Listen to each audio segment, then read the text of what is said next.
എസ്.കെ. പൊറ്റക്കാടിൻ്റെ ഒരു തെരുവിൻ്റെ കഥയിൽ നിന്ന്. രാവുണ്ണി മാസ്റ്ററുടെ വയസ്സിൻ്റെ കാര്യവും ഒരു രഹസ്യമാണ്. എന്നാലും അയാൾ തൻ്റെ വീരസങ്ങളുടെ കഥ നടന്നത് 45 കൊല്ലം മുമ്പാണെന്ന് ചിലപ്പോൾ പറയാറുള്ളതിൽ നിന്നും അയാൾക്ക് ചുരുങ്ങിയത് 70 വയസ്സ് പ്രായമുണ്ടാകുമെന്ന് അനുമാനിക്കാൻ കഴിയും. പ്രായാധിക്യത്തിൻ്റെ ലക്ഷണങ്ങളൊന്നും പുറമേ കാണുകയില്ല. നല്ല ഉറപ്പുള്ള പല്ലുകൾ, ഒരൊറ്റ പല്ലും വാർദ്ധക്യം തട്ടിക്കൊണ്ടുപോയിട്ടില്ല. നീണ്ടു നിവർന്ന് പെൻഷൻ പറ്റിയ പടനായകൻ്റെ മട്ടിലാണ് നടത്തം. കൺപുരികങ്ങൾ അവിടെ ഇവിടെ കുറച്ച് നരച്ചിട്ടുണ്ട്. നെറ്റിയുടെ താഴെ 2 കമ്പിളി പുഴുക്കൾ ഇഴഞ്ഞ് കൂടിയതുപോലെ തോന്നും. ആ പുരികങ്ങൾ കണ്ടാൽ കുട കൊണ്ടു നടക്കാറില്ല. നട്ടുച്ച വെയിലത്തും തകർത്ത മഴയത്തും ഏതെങ്കിലും വീട്ടിലോ പീടികയിലോ കയറിയിരുന്ന് നേരം പോക്കാനുള്ള ഒരൊഴിവ് കൂടിയാണ് ഈ കുടയില്ലായ്മ എന്ന് പറയാം.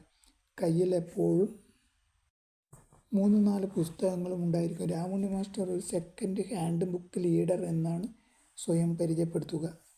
ധനിക ഗൃഹങ്ങളിൽ നിന്നും അധ്യാപികമാർ, വിദ്യാർത്ഥികൾ മുതലായവരിൽ നിന്നും പഴയ പുസ്തകങ്ങൾ ചുരുങ്ങിയ വിലയ്ക്ക് വാങ്ങി വിദ്യാർത്ഥികൾക്ക് പുസ്തക പാരായണ തൽപരരായ മാന്യന്മാർക്കും മറ്റും വിൽക്കുക. അതാണ് രാവുണ്ണി മാസ്റ്ററുടെ തൊഴിൽ. പഴയ പുസ്തകങ്ങൾ കൊണ്ട് നടന്ന് വിറ്റ് അയാൾക്ക് ഒരു ഭാര്യയെയും 2 കുട്ടികളെയും പുലർത്തണം. ഒരു സെക്കൻഡ് ഹാൻഡ് ഭാര്യയെ തന്നെയാണ് മാസ്റ്റർ വിവാഹം കഴിച്ചിരുന്നതും. പ്രേമത്തിന് വേണ്ടി ഒരു സമുദായത്തോട് മുഴുവൻ ഒറ്റയ്ക്ക് നിന്ന് പൊരുതിയ ഒരു ഹീറോ ആണ് രാവുണ്ണി മാസ്റ്റർ.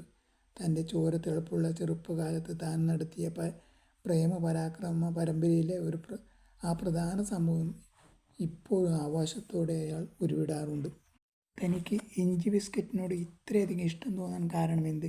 തൻ്റെ ഹലീമ ബീവി തനിക്ക് ഇഞ്ചി മിഠായി ഉണ്ടാക്കി തരാറുണ്ടായിരുന്നു. ജിഞ്ചർ ബിസ്ക്കറ്റ് കടിച്ച് തിന്നുമ്പോൾ ഹലീമ ബീബിയെ ഓർക്കാതിരിക്കാൻ കഴിയുകയില്ല. ആരാണ് ഈ ഹലീമ ബീബി? ആ കഥ പറയാം.